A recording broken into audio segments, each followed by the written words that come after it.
வணக்கம். ராகு கேது பெயர்ச்சி பலன்கள் இதான் இப்போ நம்ம பார்க்க போகிற விஷயம். மீனத்திலிருந்து கும்பத்துக்கு ராகுவும், கன்னியிலிருந்து சிம்மத்துக்கு கேதுவும் பெயர்ச்சி ஆகிறாங்க. ராகு பொதுவாகவே என்ன பண்ணுவார் அப்படின்னா, பெரிய பெரிய வாய்ப்புகளையும் பெரிய பெரிய பதவியையும் பெரிய அனுபவங்கள் கிடைக்கக்கூடிய ஒரு சூழ்நிலையும் உருவாக்கி தருவார். கேது என்ன பண்ணுவார்னா, நமக்கு தான் தெரியுமே, நம்ம தான் எல்லாம் பண்ணிடுவோமே, இதெல்லாம் நம்ம ஈஸியாக பண்ணிடலாமே அப்படின்னு நினச்சிட்ருக்கிற விஷயங்களை செய்ய விடாமல், அப்படி செய்ய முடியாத நிலையில் வாய்ப்புகளை கொடுத்து, ஆனால் நமக்கு இவ்வளோ தெரிஞ்சிருந்தும் ஒன்றும் பண்ண முடியலையே அப்படிங்கிற ஒரு ஒரு நிதர்சனத்தையும், நமக்கு தெரிஞ்சதெல்லாம் விஷயம் இல்லை, இன்னும் நிறைய இருக்குது அப்படிங்கிற அந்த ஒரு புரிதலையும் கொடுத்து ஒரு பேலன்ஸ் பண்ணிடுவார். இதுதான் கேது செய்யக்கூடிய விஷயம். இப்போ நம்ம பார்க்க போகிறது கடகராசி. கடகராசிக்கு ராகு எதிர்பாராத லாபத்தையும், கேது பணம் சம்பந்தமான முன்னேற்றம், பேச்சில் ஒரு அளவுக்கு மேன்மை, இது ரெண்டையும் கொடுப்பார். நம்மளுடைய வேலையை, தொழிலை லாபம் கருதி இதை செஞ்சால் எனக்கு இந்த பணம் வரும் அப்படிங்கிற ஒரு எதிர்பார்ப்பை வைத்துக்காமல் நம்ம செஞ்சிட்டு இருக்கிறதன் மூலமாக கண்டிப்பாக உங்களுக்கு அந்த பலன்கள் வந்துடும். செஞ்ச வேலைக்கு கண்டிப்பாக பலன் வந்துடும். ஆனால் இது வரும் அப்படின்னு சொல்லிட்டு இதுக்கு இந்த வேலையை செஞ்சால் போதும்னு நிறுத்தாதீங்க. வேலையை முழுமையாக செஞ்சால் லாபம் நிச்சயம் வரும். மறைமுகமான லாபம், மறைமுகமான ஒரு வருமானம், இதுக்கு நிறைய வாய்ப்பு இருக்குது. ஏற்கனவே வேலை செய்கிறீங்க, சைடில் ஒரு இன்கம் வருது, அதுக்கான வாய்ப்பு இருக்குது. இப்போ நீங்கள் ஒரு உத்தியோகம் பண்ணிகிட்ருக்கீங்க, யாராவது ஒருத்தர் ஒரு செயல் செஞ்சு கொடுங்கன்னு கேட்பார், அதன் மூலமாக உங்களுக்கு பலன், நற்பெயர் கிடைக்கும். லாபங்கிறது பணம் மட்டுமல்ல, ஒரு பெயர், புகழ் எல்லாமே தான். மெயினாக என்ன தேவை அப்படின்னா, பேச்சு. எல்லாருக்கிட்டையும் போய் எல்லாத்தையும் சொல்கிறது அது வேண்டாம். குடும்பமாக இருந்தாலும் சரி, இல்லை பணிபுரிகிற இடமா இருந்தாலும் சரி, தேவையில்லாத பேச்சுக்களை தவிர்த்தே ஆகணும். ஏன்னா அப்போ தான் நீங்கள் ஒரு முக்கியமான விஷயங்களை சொல்லும் பொழுது இவர் அதை கரெக்டாக சொல்லுவார் அப்படின்னு உங்களை அணுகி உங்கள் கிட்ட இருக்கிற அந்த மெச்சூரிட்டி, அந்த நாலேஜு மற்றவங்க வாங்கிக்குவாங்க.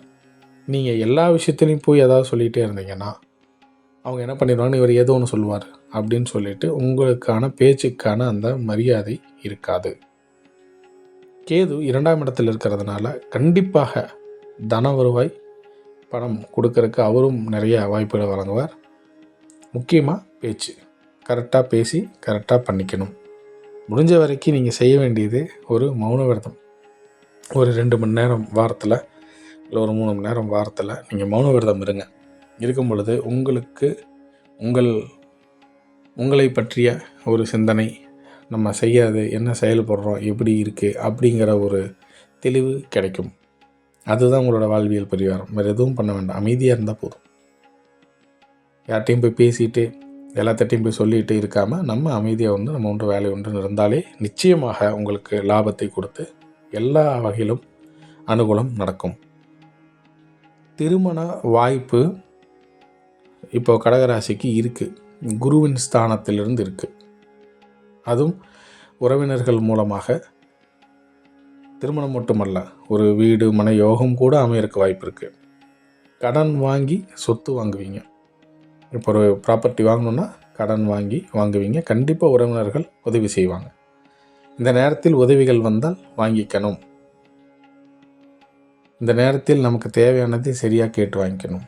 மனம் நிச்சயமாக தெளிவாகத்தான் இருக்கும். மனம் முன்னாடி இருந்த குழப்பங்கள் நீங்கி இப்போ ஓரளவுக்கு தெளிவாக இருக்கும். அப்போது நம்ம கொஞ்சம் வேலையில் கவனம், பேச்சில் நிதானம், உறவினரிடமிருந்து வரக்கூடிய உதவிகளை வாங்கிக்கிறது, மறைமுக வருமானத்திற்கான வாய்ப்புகள் வந்தால் அதை பயன்படுத்தி கொள்வது, இதெல்லாம் செய்துட்டா இந்த 1.5 வருஷம் உங்களுக்கு நிச்சயமாக ஒரு லாபமான வருஷமாகவும் நல்ல ஒரு மேன்மையான வருஷமாகவும் இருக்கிறதுக்கான வாய்ப்புகள் இருக்குது. நன்றி, வணக்கம். ராகு கேது பெயர்ச்சி பலன்கள். மீனத்திலிருந்து கும்பத்துக்கு ராகுவும், கன்னியிலிருந்து சிம்மத்துக்கு கேதுவும் பயிற்சி ஆகிறாங்க. இப்போது சனியினுடைய வீட்டில் ராகு வர்றது அப்படிங்கிறது என்ன நடக்கும்னா, கும்ப வீட்டுக்கு வராரு. ஒரு மிகுந்த நிறைவு பெறக்கூடிய வீடு கும்பம் அப்படிங்கிறது. அங்கே வரும்பொழுது தன் சார்ந்த விஷயம், தன் குடும்பம் சார்ந்த விஷயத்தை தாண்டி மக்கள் சார்ந்து ஒரு பெரிய பெரிய விஷயங்களையும் பொதுவான வாழ்க்கையிலும் ஈடுபடக்கூடிய வாய்ப்பை நிறையா கொடுப்பார் ராகு பகவான்.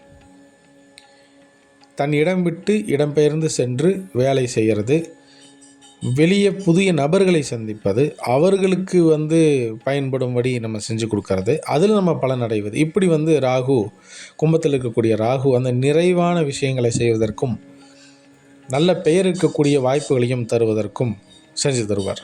இதுவே கேதுவானவர் எங்கே வர்றாரு? சிம்மத்துக்கு. சிம்மம்னா என்ன? அதிகாரம், அந்தஸ்து, பதவி. ஆனால் இதோட நமக்கெல்லாம் தெரியும் தான் அந்த பதவி எடுத்துருவோம், நமக்கெல்லாம் தெரியும் தான் அந்த அந்தஸ்துக்கு வந்துடுவோம். கரெக்டாக? ஆனால் வந்ததுக்கப்புறம் இது பத்தலை, இன்னி வேணும், இன்னி ஞானம் வேணும், இன்னும் நம்ம கற்றுக்கணும் அப்படிங்கிற அந்த உணர்வை கூடவே கொடுப்பார்.